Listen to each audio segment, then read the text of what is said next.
Baie welkom van my kant af, Annie. En baie geluk met die pragtige plan. Ek het baie geniet te wees.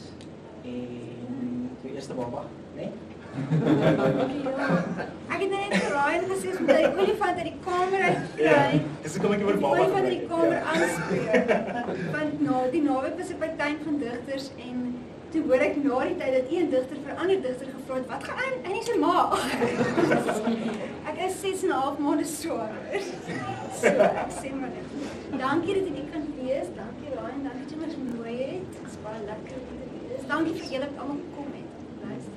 Okay, so ek gedink het ons gaan hierdie begin is ek wil dalk hê jy moet eers vir ons 'n stukkie lees. Dis 'n klein stukkie. Okay. Ja, want dit is waarvan ek die gesprek wil vat. Okay, it's gonna be intro tot Kan jy vir my sê Ek gaan vir jou sê waar jy moet lees. Vir die van julle wat die boek hierso het. Dit is op bladsy 22 Dankie Dominee. en dit is van daai laaste plaatjie daarvan, die laaste plaatjie. Oor dit. Ja, net daai. Ag, maar nou gee jy baie weg. Dis Moet nie aan dit- die einde, is dis dit- geen nee, reg. dit geen reg, geen reg. Dis aan die einde, okay. Dis glad die spoilers. Ek hou van die feit dat daar vlekke op die bladsy is, want dit wys jy het dit gelees. Dit is intens en Nie of jy die vlekke gemaak op dit. Nee, maar dis te vinnig vir ons. Wolf stap met ligte tree Woolworths se kosafdeling binne. Vir die eerste keer sedert hy terug is in die Kaap, voel hy ontspanning. Sy kortstondige ontsteltenis oor Daniella se kakstorie het plek gemaak vir verligting. Hy wil definitief nie saam met iemand wees wat lieg oor 'n swangerskap en boonop iets ernstigs soos die swak behandeling van vroue in die vermaaklikheidsbedryf gebruik om simpatie te kry oor dit wat hy van vooraf seker is 'n affair was nie. Hy verkyk hom aan die luukse items op die rakke en dink met 'n onwillekeurige glimlag terug aan Witwaterbaai handelshuis. Hier sal daar sekerlik nie geneesolie te vind wees nie. En hy wonder hoe gaan dit met Lientjie, hulle met Cor, en of die skape al na 'n ander kant toe geskuif moet word.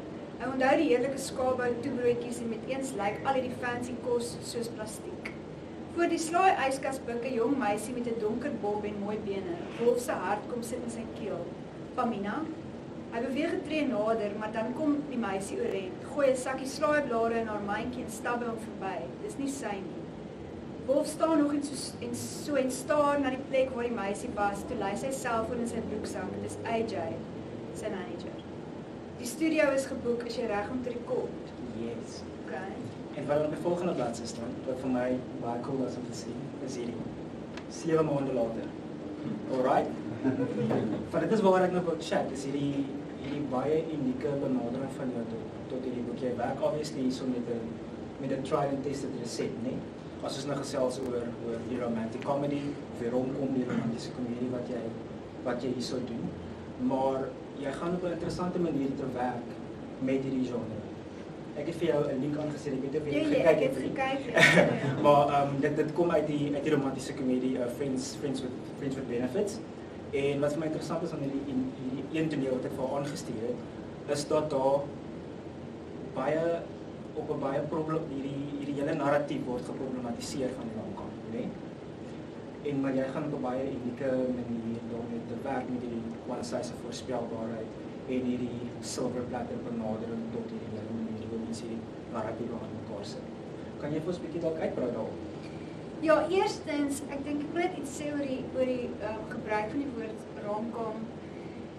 Ek beskou hierdie as 'n romantiese komedie. Toe my uitgewer vir my gevra het destyds of ons het daar gepraat. Ek het aanvanklik na toe gegaan met die idee van 'n chicklit, Afrikaanse chicklit, want as 'n vrouskitproefleser lees ek ongelooflik baie Afrikaanse liefdesromans en chicklit onder andere, en ek het het gevoel daar's iets aan die genre wat ek graag wil vernuwe in Afrikaans, of wat ek graag sou wil hoop ek het vernuwe.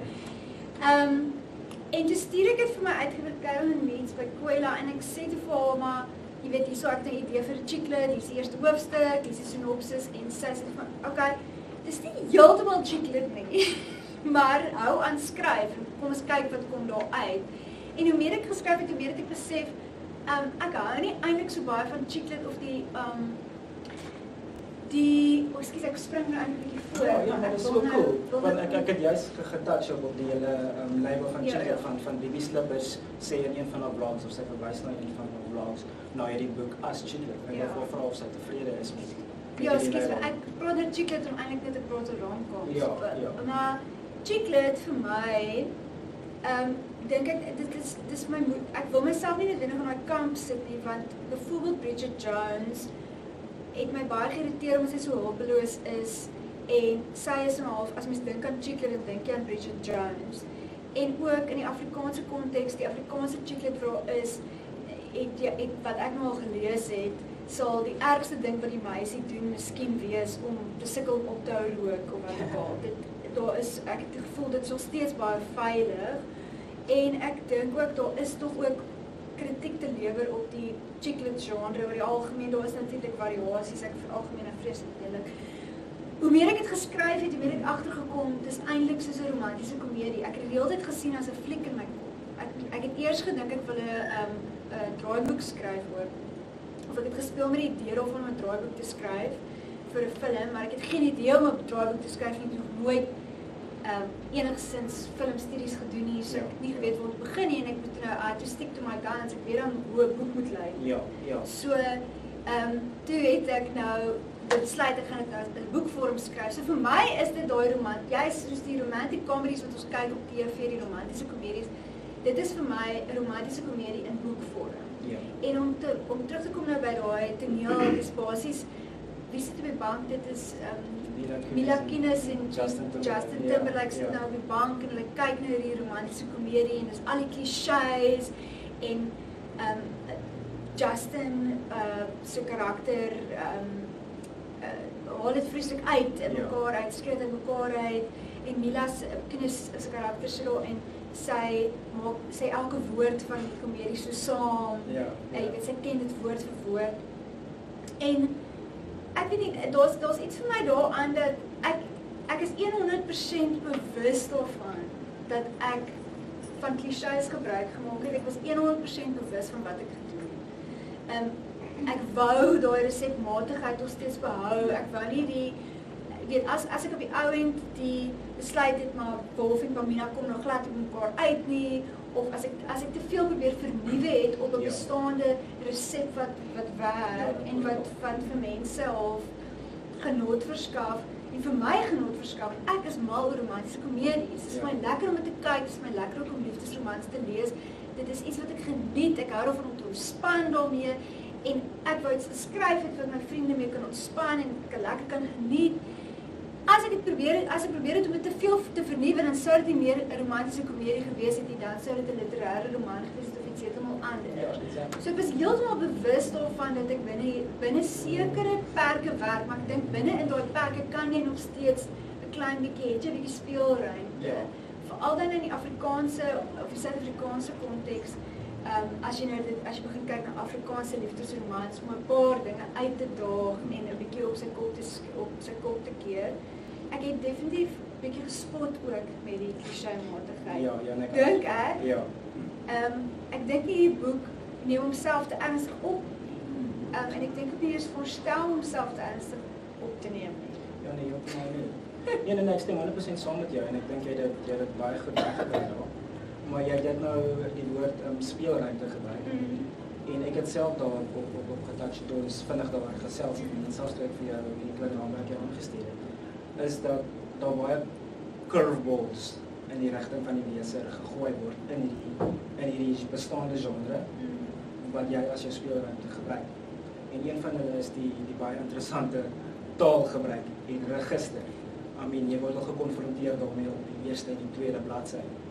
En Pamina se baie poetic manier van die woord poes gebruik. Maar kan jy vast nog 'n bietjie uitbrei daarop? Jy het natuurlik 'n baie spesifieke teiken gehoor en gedagte gehad. Jy het nou jou vriende genoem vir een. Maar het jy met hierdie teikenleser of die teikengebiede gedagte geskryf? Was dit 'n groot bydraende faktor tot die vorm wat die boek aangeneem het? Ja, ek het dit al voorheen in onderhoud gedoen, maar ek het 1 Desember, terwyl ek besig was om my PhD-skripsie te skryf, het ek nou al my akademiese boeke wat ek besig was om te lees by my gehad, en ek het besluit ek gaan vir my een lekker lees Afrikaanse boek gaan soek in die winkel, net om saam te vat nou en op die strand te gaan weer ontspan.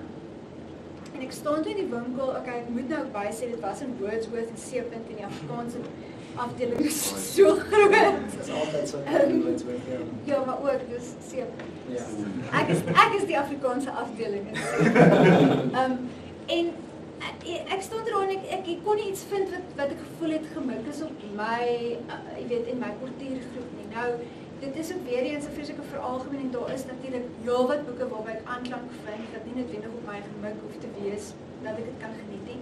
Maar ek het toe begin net dink aan die idee van, sê maar, daar was net die een lekker boek, waar die karakters praat soos ek, waar hulle in die milieu beweeg, waar ek beweeg, want dit is iets wat my vreeslik geïrriteer het van liefdesromans. In daardie stadium was ek besig om ongelooflik baie liefdesromans te lees, jy weet, te proef lees.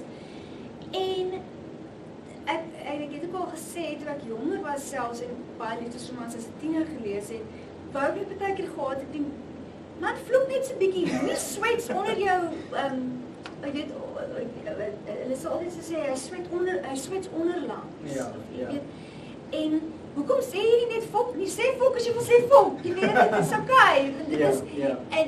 Want dit is hoe ek nou byvoorbeeld sal praat. En ek het net gedink, wat daarvan as ek karakters ontwikkel en skryf, wat praat soos wat ek en my vriende praat. Dit is eintlik jammer dat dit 'n curveball moet wees vir my, want vir my is dit met die wêreld waarin ek beweeg en dit is hoe ons praat. Dit is nie vir my so vreemd dat, jy weet, wanneer 'n karakter heeltemal waar jy meer verloor, sy dan nou poes sê nie. Terloops, iets oor die gebruik van daardie woord, dit was nou nogals interessant, omdat dit in die eerste toneel gebeur, moes ons baie mooi daar dink, want ek was bang dat ek nou wel mense vervreem wat dalk nou wel gaan dink dat dit te erg is. Ek wou ook nou nie mense onnodig vervreem, wat nou nie, wat op die ou en die storie sou kan geniet, jy weet, dit is ook net een keer, die woord kom ook net een keer voor, en die rest van die tyd is dan net kak en volk en so. En ek is natuurlijk vreeslik gedesensiteerd vir vloekwoorde, want ek het my doktersgraad wat doen in rap, as ek heeltemal gedesensiteerd is, as jy met die antwoord begin werk, ek weet ek was al voor dit al gedesensiteerd. Ek probeer dit nie gebruik om te skok nie, dis nie, ek wou ook nie hê dit moet voorkom dat ek dit gebruik het as prins om die leser te skok nie, want ek weet, Koos Kombuis het in sy die openingstoneel van Sex, Drugs en Boeremusiek verwys hy ook, ek dink is die openingstuk, so lank ons het boek gelees, maar hy ook verwys na hoe hy die woord Koos gebruik en op te verhoog. En ek weet nie, dit is nie dat ek nou probeer het om te wys dat ek lees was skok nie, so dit is ook hoekom wanneer Pamina wel die woord gebruik word, eintlik as het ware uit haar mond uitgeklap. Dis nou 'n lekker geleentheid gewees ook om die woord die P-klap te gebruik. Dan word dit uit haar mond uitgeklap, soos dit word nie op papier geskryf nie, dis maar net poe, en dan jy moet maar self besluit. Fill in the gaps. Wat sy eintlik sê. Maar, jy weet, dit sou vir my verskriklik vreemd gewees het as ek daardie karakter geskryf het en sy gaan sit in haar kar en sy is nou kwaad en sy is nou gefrustreerd en sy sê, hoe gedoorie waar. Sy is vals gewees het en ek dink dat ek het heel dit hardop gelees wat ek geskryf het, ek sal 'n bladsy van toneel lees vir al die dialoog. Sou ek hardop vir myself lees en luister of het vir my natuurlik klink. En dis een van die dinge waarop ek die meeste kommentaar kry van mense wat my kontak oor die boek gelees en sê, hulle het nog nooit, ek kan nie dit sê, dit klink nou vreeslik verwond. Maar ek herformuleer, dat dit vir hulle baie lekker is om 'n boek te lees waar die mense praat soos wat hulle praat.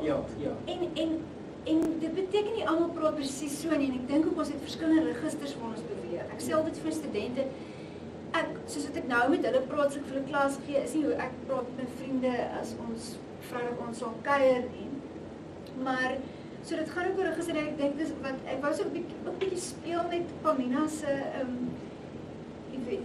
woordeskat, sy is natuurlik 'n leser, en sy het journalistiek gestudeer en sovoorts, en wanneer sy nou 'n bietjie dronk raak en raak haar woordeskat al hoe meer argaïs en deftig. So sy, dis nie dat sy net vloek nie, sy het ook 'n goeie woordeskat en sy word ook baie daar gespot.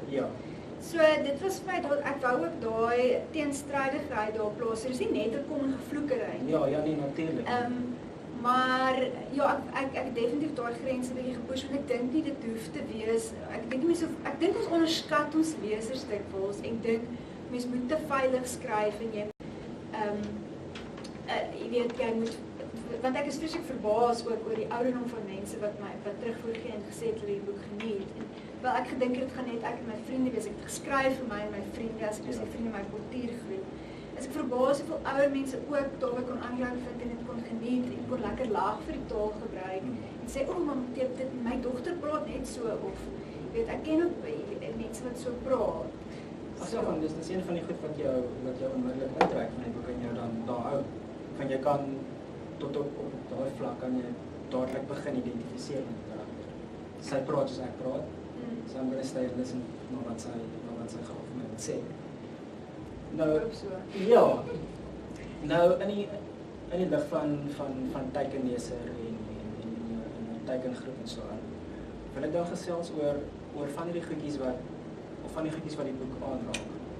Nee, goed wat vir my hoe ek het ervaar het toe ek het gelees het, as jy weet, hierdie is 'n boek wat jy kan met jou verwysingsraamwerk na daai boek toe stap en hy gaan dit of by dit inval of dit gaan dit heeltemal verbreek, nee, dalk uitbou. En van die goedjies wat by my vasgesteek het, is goedjies wat ek nou in jou rigting wil gooi. En dan wil ek jy moet net vinnig daaroor chat met my. En ek gaan sommer by die juicies die in begin. daai baie interessante familie setup wat daar aangaan. Wil jy graag uitbrei daarop?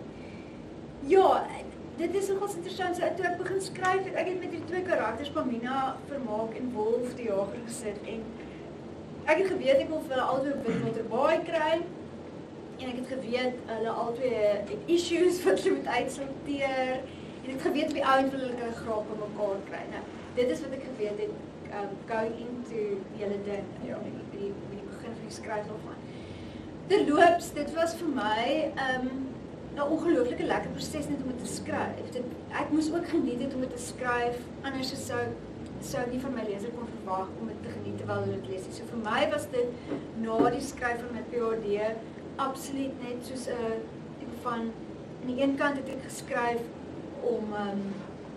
om daar gaping te vul van die hele tyd besig wees met iets en dat mense versigtig moet wees vir daardie doodse stilte na iets soos 'n PhD. En aan die ander kant het was net ook 'n baie groot afwisseling daarvan. So Pamina sê sy was ook baie lank in my kop terwyl ek besig was om te skryf vir my D en ek het gedink aan die karakters en so. Maar ek het gesukkel om te besluit hoe haar gesins setup gaan lyk. En tot en met die punt sy parkeer buite haar huis, het ek nog nie geweet wie gaan agter daai deur wees, wie gaan binne in daai huis wees nie. En toe het hulle net aan my geopenbaar as dit ware. Ek het geweet ek wil baie graag vir 'n gemengde gesin. Ek wou graag in 'n gemengde gesin geplaas het. Want ek wou nie gehad al my karakters moet wit wees nie. Dis een van die goed wat my verskriklik pla van die Afrikaanse liefdesroman oor die algemeen. Ek praat nou baie veral dat in die Afrikaanse liefdesroman dis # oh so white. Ja. So ek het nog nooit 'n boek gelees waar 'n karakter uit 'n gemengde gesin uitkom nie en tog is dit soos hoekom moet dit? Dis eintlik jammer dat dit ook 'n curveball moet wees nie. Nee, ek wil nie jy moet dink ek verwys op jou na so 'n curveball nie. Nee, okay, cool. Ja. Nee, maar en dan die ander ding is jy weet ek het ook gevoel dat al die karakters hoef stryd te wees ook nie. So ek wil nie te veel weggee want vir mense nog nie die boek gelees nie. Maar basies, jy kan nou aflei dat haar gesin 'n gemengde gesin is en dat almal die stryd is. En ek wou so 'n bietjie speel ook met sy het twee ma's.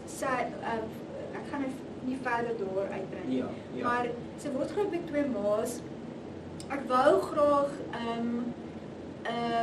kyk na die ding van, ek weet, dit sou so obvious gewees het amper vir my as sy nou aangekom het en dis nou 'n pappa en 'n mamma en hulle is nou so lief vir haar en alles wat sy doen is oulik en so. Dit sou ook nie verduidelik het hoekom sy so baie issues het nie. Daar moet ook 'n bietjie van 'n backstory wees van, jy weet, die goed waarmee sy geworstel het op die klein dorpie. Sy het altyd gevoel soos the odd one out. Sy is gespot ook oor sekere van die goed rondom haar struktuur ensovoorts.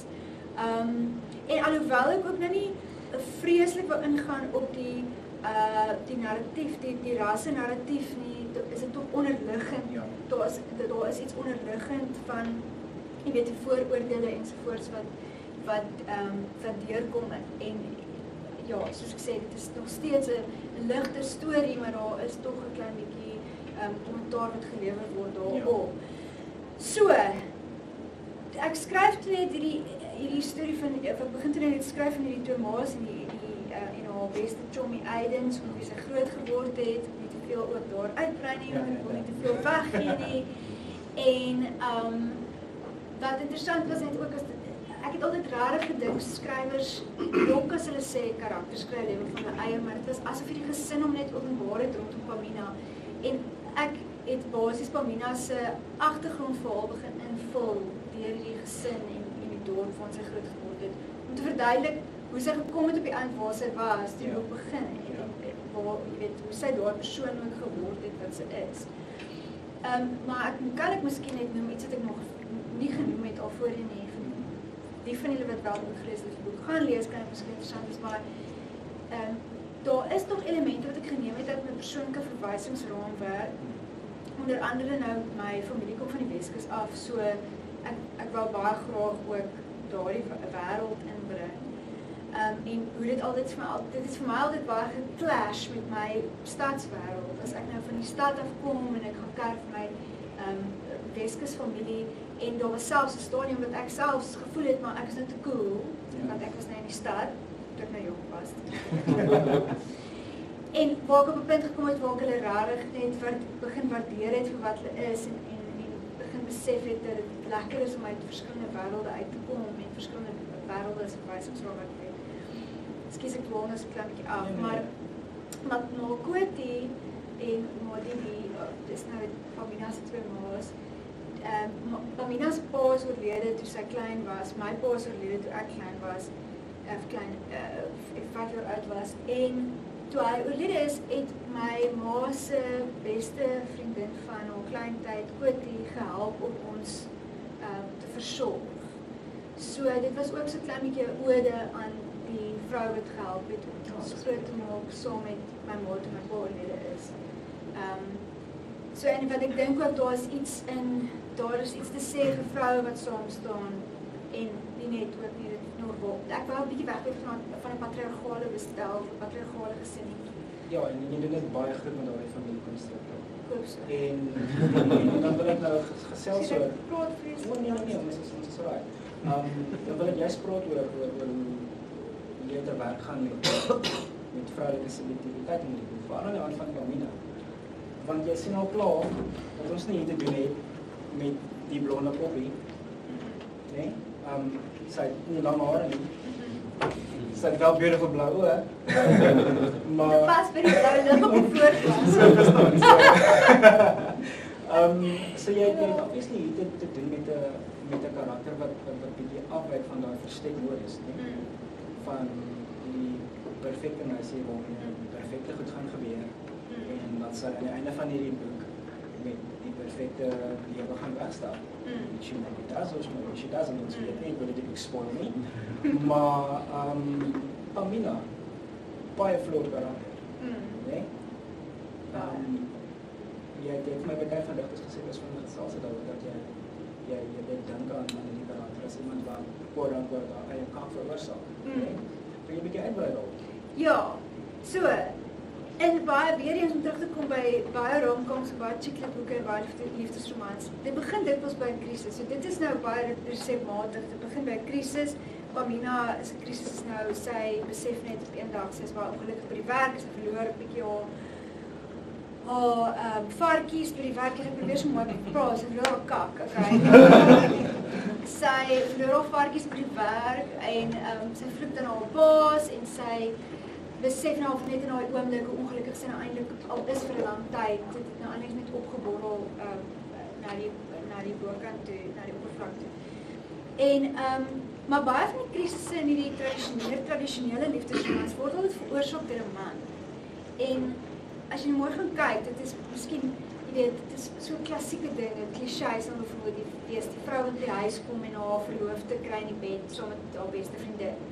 En dan is dit nou krisis en dan verloor sy haar varkies en dan gaan sy nou by die quest om haarself te vind of wat ook al. Pamina het wel, soos ek sê, in haar agtergrond waar sy groot geword het, daar sekere dinge met haar gebeur wat buite haar beheer was. Maar sy het haar eie keuses gemaak en sy moet leer om soms lief te keuses. Dit is iets om eerlik wees met haarself. Dit is op die einde tema van die boek, jy moet eerlik wees met jouself. Ja. En vrede maak met wie en wat jy is, maar sy veroorsaak haar eie kak. Dit is nie 'n man wat dit veroorsaak nie, en dit is haar eie stupidheid as sy in so stupid verhouding ook nog lank al gebly het met die man wat op die bank sit en TV games speel en poep. Ja. Daar gee ek ook iets weg van die boek. Maar ek wil net sê, dis dalk die Ja, maar kieses waarop sy ek afgeloop. gee 'n rare punchline weg. Ek my eie punchlines nie weggee nie. Maar jy weet, dit is ook haar eie skuld as sy so lank, jy weet, in die verhouding gebly het. Dit is sy was 'n bietjie blind en so, mense is verblind vir die liefde, maar dit was haar keuses wat sy gemaak het wat haar dan op die ount op hierdie punt gebring het. En ja, sy is 'n flawed karakter en ek dink sy word dan nou gekonfronteer met haarself as dit ware in hierdie boek en ek dink ook dan die punt waar ek graag wou uitkom sonder om weg te gaan tot die einde gebeur op die ount gebeur is dat sy met regtig okay wees op haar eie. Dit was vir my baie belangrik dat sy eers okay is op haar eie en vrede maak met haarself en met haar foute. Ja. Voordat dit dan nou mense nou weer terug fokus op die liefdesverhouding. Ja. Want ek vind baie keer dat ek was in elk geval net bang dat ek miskien in daardie slag gaan trap dat die man dan nou die oplossing vind hoor. So ek wil nog steeds speel, dit is nog steeds belangrik dat sy en Wolf mekaar vind. Ja. Want dit is 'n rom-com. Dit is 'n liefdesverhaal, dit moet jou ook daar satisfaksie gee, né? En dan ook die dans wat hulle dans tot hulle by dit uitkom. Maar dit was my regtig baie belangrik dat sy okay is met haarself en met weet wat sy is. En vrede maak met haarself en haar foute en besef dat 'n mens hoef nie so perfek te wees nie. Hoe sy is fine en dan okay is daarmee en dan eers kan sy nou. Want dit is eintlik maar die lewe werk, Ja. né? Jy kan nie en dit is iets wat ek persoonlik geleer het is dat jy moet eers vrede maak met jouself voordat jy in elk geval 'n verhouding kan wees waar jy anders verwag jy die hele tyd van die ander persoon om jou te fix. Ja. Dit is mos nou wat ons in ons laat 20's leer. Ons dalk al bietjie Maar ek weet jy beantwoord dit die vraag. Ja, nee, baie dankie, baie mooi. Dan Wolf, nog 'n vlot karakter. Maar dit is 'n baie interessante karakter want hy gee weer 'n ander dimensie of nog 'n dimensie aan die teks. Jy weet dit is deur hom van al die musiekwêreld, die mooi ingeweefde verwysings na musiek en selfs waar ek geloof myself na vooruit. Okay? Maar Wolf is natuurlik 'n brainchild van jou wat kom uit jou liefde en jou kennis van musiek en is interessant dat ek wil ook sê dat jou persoonlike en professionele ruimte eintlik nou syne geword het. En dit is interessant hoe jy dit doen. Kan jy dalk 'n bietjie uitbrei daarop, like spesifiek verwysing na van die cameos wat ons in die scene kry? Okay, ja. Goed, so Wolf is 'n Afrikaanse rockster en ek het eintlik heel eerste hy was vir my maklik amper al vir my te dink as Pamina. Omdat ek in die musiekwêreld beweeg het en ek het heeltyd gespeel met hierdie 'n larger than life tipe van Afrikaanse rockster karakter. Maar ek moes ook vir my backstory gee want waar kry jy nou 'n wit Afrikaanse rockster tipe soos kom ons dink nou wie is daai tipe persoon is nou miskien Frans of van Coke is nou miskien die grootste verwysingsraamwerk wat ek dalk in die hartmekaar sien ek weet nie maar niemand wil 'n skat stink ryk nie Wolf is skat ryk. So hoe word jy ryk van so iets en ek wou hom graag plaas in 'n ruimte waar hy weet hy bly in Ego Vale en maar hy is ook besig om dit alles nou weg te smyt, né? So hy het 'n bietjie van 'n agtergrondstorie ook. Dit is 'n rags to riches storie. Maar hy sit op daai ding in homself. Daar kom die tema dink ek bietjie van autentieke uitdrukking uit. Kreatiwiteit en autentieke uitdrukking kom na vore daar. Hy sukkel so 'n bietjie met die feit dat hy 'n one-hit wonder, hy is eintlik 'n one-hit wonder en hy is bekend vir die liedjie waarvan hy nou self nie eens hou nie. En ja, so Wolf is definitief beïnvloed deur my vriende in die musiekwêreld. Ek sou nie sê hy is almal gemasie van almal van hulle nie. Maar dit was vir my maklik om te skryf want ek kon so baie neem uit my verwysingsraam waar ek my vriende kry. En wat interessant was is jy vra nou die cameo's, so in die boek is daar verskeie bekende musikante wat ook klein rolletjies vervul. Hulle maak verskyning en hulle het miskien net 'n klein rol te vervul, soms met 'n klein ontknoping, soms met 'n kataliserende oomblik ensovoorts. Soms sê hulle net iets vir 'n karakter wat omdat ding of so.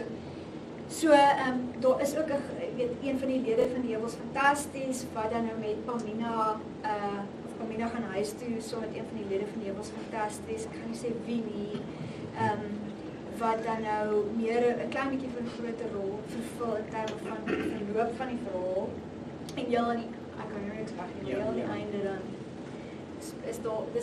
is dit ook belangrik dat hierdie karakters uit die regte lewe uit werklik bestaande karakters 'n rol speel in die uiteinde van die verhaal. Maar dit toe ek vir Wolf begin skryf, was dit net vir my so amper dit sou vir my verskriklik vreemd gewees het as hy nie chommies was met die ouens van Volk of Nee, was fantasties en so. So dit sou onrealisties gemaak het. Hoe kon hy nou hierdie ek kan nie dink aan 'n karakter of 'n Suid-Afrikaanse musikant wat op 'n manier verbind sou wees met sy jy weet met ander musikante nie. So as ek nou kyk na hoe die Afrikaanse musiekwêreld lyk, veral in die Afrikaanse rockwêreld, almal is chommies met almal en dit is so klein eintlik, so klein bulletjie ook. So hy moes vriende wees met die mense en hy moet hulle ken en hulle moet al voor sy pad kom en hulle moet deel wees daarvan. En wat toe lekker was is om toe nou na hulle toe te kan gaan en sê hoor hierso sal jy asseblief in hierdie boek wees. Kan ek jou as karakter gebruik, gee jy om. En om met hulle te gaan sit en te sê, hoor hierso, maar wat ek wil hê, jy moet nou vir Pamina ontmoet by die bar en julle moet nou 'n paar drankies saam drink en jy weet, wat gebeur dan verder? Wat gaan jy vir haar sê byvoorbeeld of hoe lyk jou woonstel? Ek weet nou lyk jou woonstel, maar ek sê hoeveel jy hê moet jou woonstel en jou ruimte uitgebeeld word. En dit was eintlik nog baie lekker gewees. Dit was baie fun om te sit saam met die mense en hoe dit wat hulle toe nou ook gebring het na die tafel toe is baie keer die rigting van die verloop van die verhaal ook bepaal. Want hulle sal byvoorbeeld sê nee, dit wat van nou as jy weet dit gebeur of nee, daar moet 'n bietjie meer maak want eers het Pamina net wakker geword in die ou se woonstel. En hy sê nee man, laat Rufia en almal is ook daar man. En nee, dit is tog al 'n kuier op die stoep en daar moet girls wees. Alle girls. Maak dit sommer so lekker.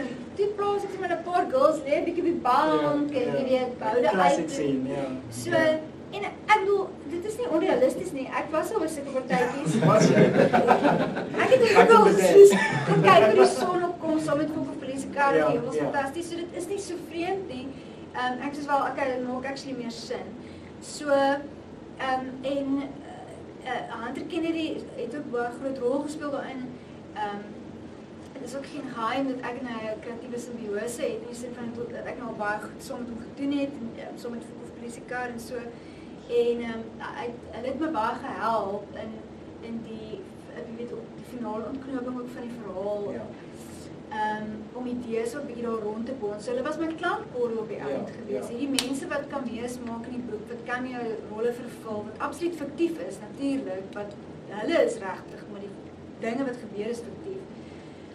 Hulle het eintlik so 'n groot rol gespeel want dit was deur daai gesels oor die storie, idees rondgooi wat die bal eintlik heeltyd in die rol gebly het. En dit was ook toe nou heeltemal voor die hand lig en dat Hunter Kennedy en Fred en Art van Jewels dan nou die tema lied sou skryf. En almal vra vir, nou was ek in Andre by NB vir 'n vergadering en hulle vra vir hom, Jessie, maar het jy die boek baie fyn bestudeer voordat jy die liedjie geskryf het? Ons het 'n temalied wat geskryf is as Wolf die Jager, wat die liedjie speel natuurlik 'n rol in die boek. En Andre het nog nooit eens die Volkhof Polisiekar boek gelees. Sy nee, vermaak nie die boek. Hy het dit nie gelees nie. Ja, worry nie. Ek het net soos vir hom gebrief. Ja. En he got it. En ons het saam 'n bietjie ek het vir hom 'n paar lirieke gestuur, 'n paar reels.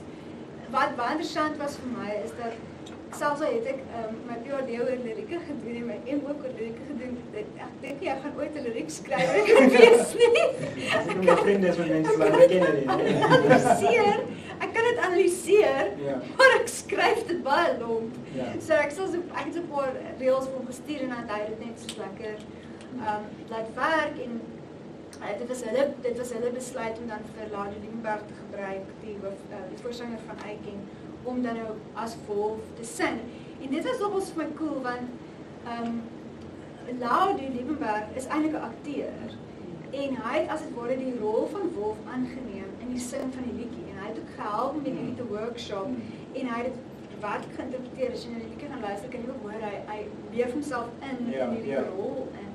So, dit beteken toe nou vir my ongelooflik baie dat hulle bereid was om dit te doen. Dit was nogals, maar dit was ook amper, ek wil soos amper sê, dit was amper organies en voor die hand liggend dat almal toe nou betrokke is by die hele projek en dit maak die boek ook vir my persoonlik 'n bietjie meer autentiek. Ja, van ek wil net vir jou eens vra oor die liedjie.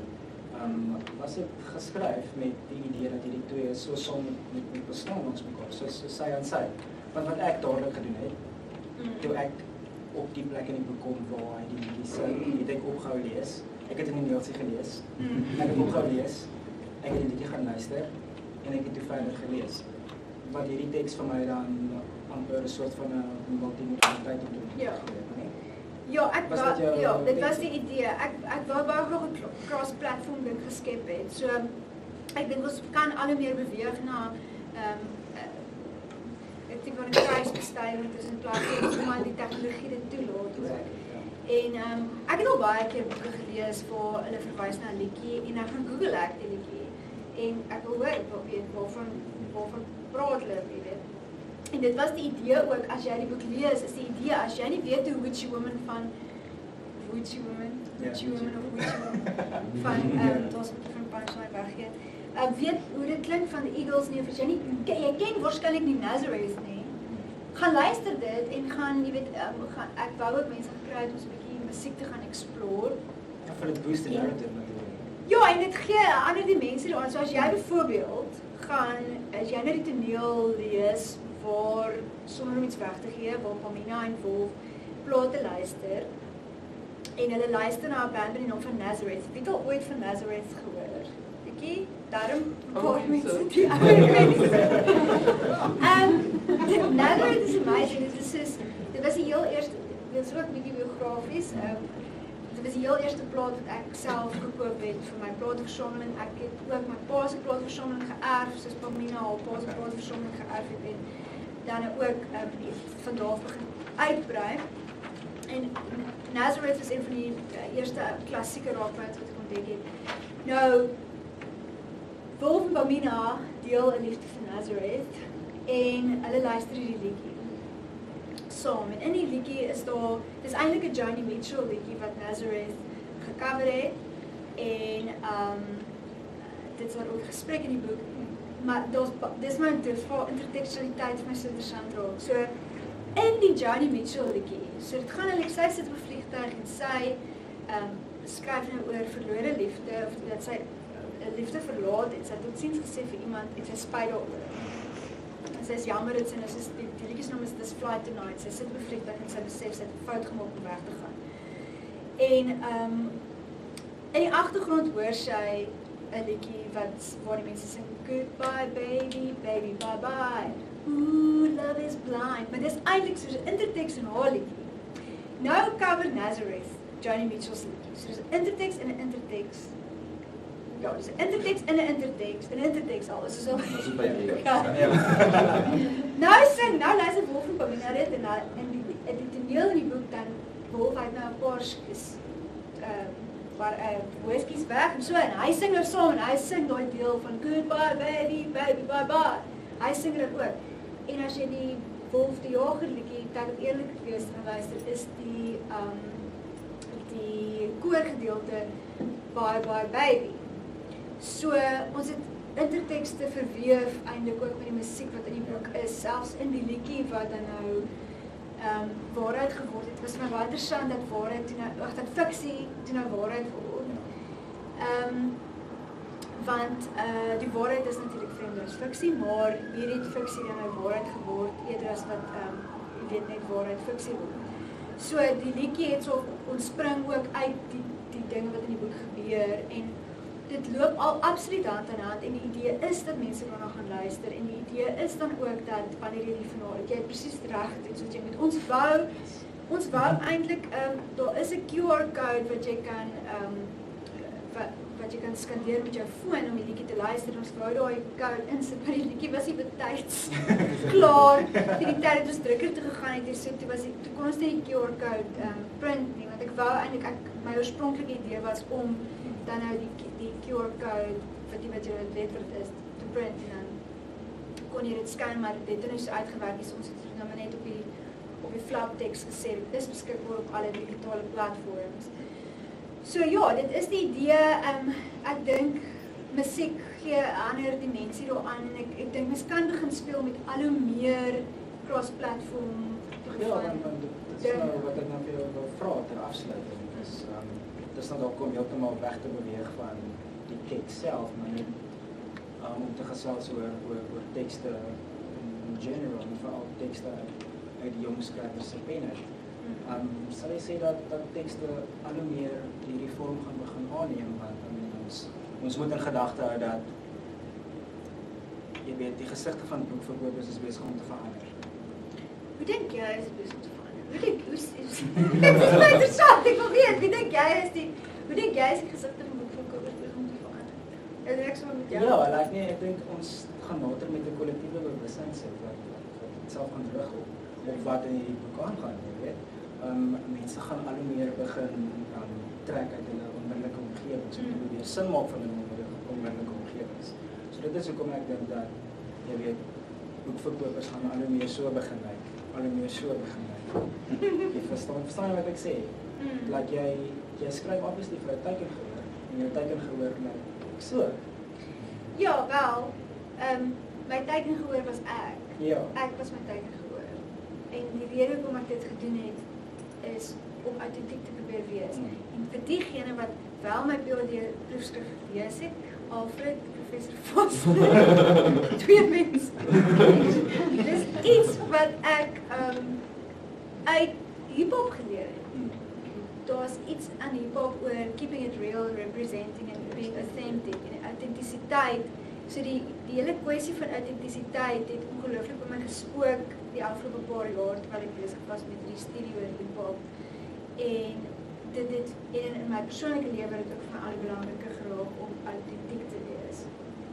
En ek het besef dat, en ek het dit ook al gesê, ek moet sing soos ek gebek is. En toe ek hier gesit het as 'n student, en dit is nou waarskynlik maar seker 'n goeie afstand, hier gesit het as 'n student. Terloops, beste tyd van my lewe. Tot en met verlede jaar, ek wou nie weggaan nie. Ek het dit ongelooflik baie geniet om letterkunde te kan studeer. Ek het ongelooflik baie uit aard van die saak geleer hier. Ek is hier gevorm. Ek is in die Afrikaans departement. Dit is absoluut so deel van my gewees. En dit is vir my lekker om vandag hier te wees ook. En maar ek het gesit met die idee en ek onthou ek het gesit in my eerste jaar en ons het die wonderlike boeke begin behandel en ek het die nuwe wonderlike skrywers begin ontdek en ek het gedink ek gaan die volgende groot literêre roman skryf. Eendag sal ek die stem van my generasie wees. Jy weet ons het dit behandel soos die 60ers en jy sê wow, eendag. En dan begin ek dink wat sal hulle ons doen? Weet hulle was nou die 60ers, gaan ons die tieners wees.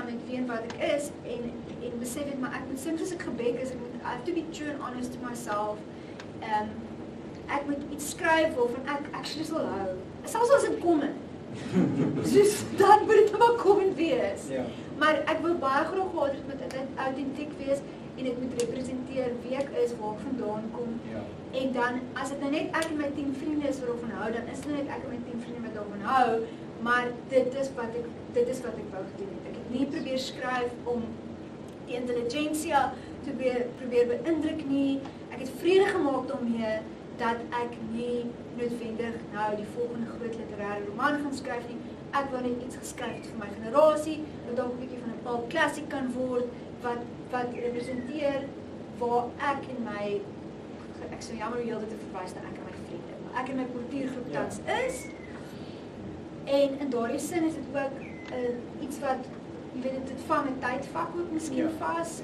maar ek het nie geskryf om nou te probeer bewys dat ek nou vir 10 jaar lank letterkunde gestudeer het, en nou uiteindelik kan ek nou die grootste literêre roman van my generasie skryf.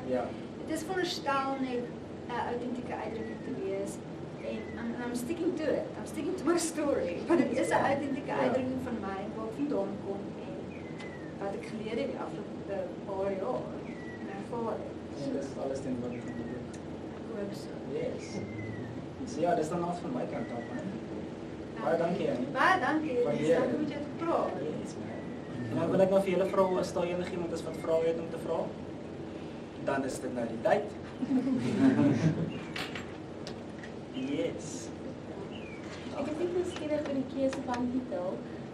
Dit is baie op spottend. Ek dink jy het gepraat dat jy bewuste clichés gebruik en al die rom-com idee is dit hoe jy dit inskakel. Ook haar naam, dit is 'n baie interessante naam. Ja, haar naam was reeds in my kop voordat ek die storie gehad het, en ek het net gedink dit is 'n hilarious naam vir 'n karakter.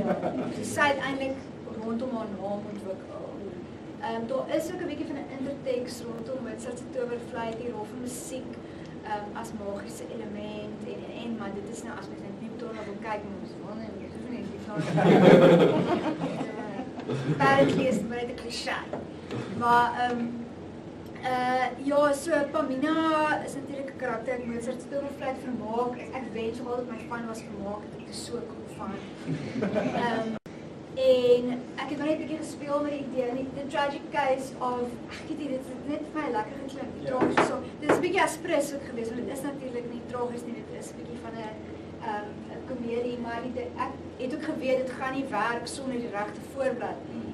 So dit was baie belangrik om die regte ontwerper te kry wat dit ook 'n bietjie kan vasvang, dat dit so, ek weet nie dat dit 'n bietjie spelerig is, ja, dit is 'n popkultuur en dit is 'n klein bietjie na die graphic novels kant toe, so amazing job wat die ontwerpers gedoen het. Willem Samuel het die skets gedoen,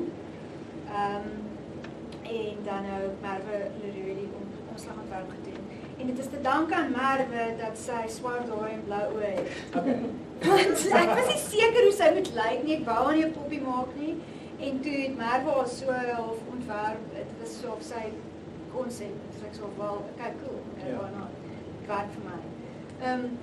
En toe later, dis ook die klankpop, want dis ook Merwe se tool vir my, so dit is ook hoe mense beïnvloed goed wat gebeur, soos wat die ding ontwikkel. En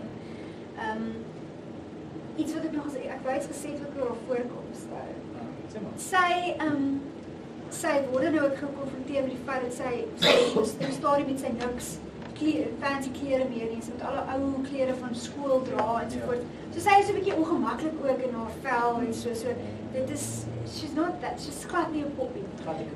Skus, ek het nou nie jou vraag beantwoord nie. Okay, daar was nog 'n vraag daagter. Ja, jy sê dis 'n autentieke uitdrukking, maar is daar iets wat jy dink, as iemand die boek gelees het, dit gaan by hulle bly, of dit is so of die boodskap, is daar so kant in jou boek of nie eintlik nie? Jy sien, daar is 'n paar, soos ek sê, 'n paar dieper dinge wat ek probeer verweef het. Ja. Ek dink die belangrikste boodskap, en dit is ook hoekom ek die titel van die liedjie is, tyd om eerlik te wees. Die boodskap vir my van die hele boek is net, wees net eerlik met jouself. Niks gaan nooit verander voordat jy eerlik is met jouself. Jy weet wat jy is, en vrede te maak met waar jy vandaan kom, en alles, al jou flaws en alles wat daarmee gepaard Soos oorkoepelende. Dit is die oorkoepelende tema of myns insiens. Dis die oorkoepelende tema. En ek het natuurlijk met dit in gedagte, ek het met my eie goeders hier na hierdie boek toe gekom. En dit is hoe ek met jou gechat het hoor, want soos jy sê, daar's baie fijner goed is hier in saamgeweer. So dit is wat ek nou hier uit kon kry met jou gesels. Soos byvoorbeeld vir my was die interessante deel die familie sê. En dit het natuurlijk ook sy eie boodskap hier wat jy nou daarvan probeer oordra aan die lesers. Ja, die ding met haar gesin ook is vir my nogals 'n groot ding. Ek het groot geword in 'n hersaamgestelde gesin, en die feit dat sy ook moet vrede maak daarmee, was vir ons 'n baie belangrike ding. Dit is 'n big journey. Dit is 'n journey wat sy moet voltooi en voltrek en dan ook vrede maak in daai sin. So dit is 'n baie belangrike ding vir my gewees, die hele ding rondom familie, waar jy vandaan kom. Ek hoop nie ek het my Afrikaanse dosente wat my opgelei het leergestel dat dit vlak is vir julle. Dit is jammer. Maar dankie aan almal wat my help vorm en help vorm het. En jy weet op die einde het nou uitgekom dit. Dit is 'n produk van die gang. Is daar nog 'n vraag? Skiet ek weet dis nou tyd is eintlik nou redelik verstreek. Ek net weet wat is die volgende een? Dis die evil vraag, my vraag. Die something van Tatiana Versagie. Ek speel met die idee daarvan. No pressure hoor. Nee, maar dit is nou dit is interessant want ek het soos ek sê, altyd nou die idee gehad van wat ek gaan skryf eendag. En toe ek nou, sinds as ek gebek is, toe kom dit nou uit. So, ek weet nie eintlik wat volgende is nie, dit gaan my lewe verander ook nou. Ek word nou ma, ook 'n massive curveball wat is in my rigting. So, jy weet, ek is prepared to be surprised ook met ek is maar net nou is ek nou 'n bietjie meer oop vir inspirasie en weet wat volgende is. Wat wel hopelik volgende is nog 'n bietjie van 'n studie en 'n bietjie navorsing oor plattelandse rap wat ek graag wil voltooi as 'n postdoktorale studie. Waarvoor ek nou tans wag vir my uitslag oor befondsing en so, want dit is maar die struggle is real. Dat jy kan mos dan net weet ek wil graag my postdoc doen by UK oor rap in die platteland. So dit is definitief nie verseker en ek is besig om 'n nuwe fiksieboek te skryf, maar dit is onder embargo. So ek mag dit ook word. So ja, nog 'n nuwe fiksie. Dit is baie ruimte vir 'n sequel, so. Wel, ja, of Pamina se niggie. Ek dink ons moet vir Pamina se niggie nou Tatiana Versagie en dan sê ek en dan weet ek. Maar baie dankie Annie.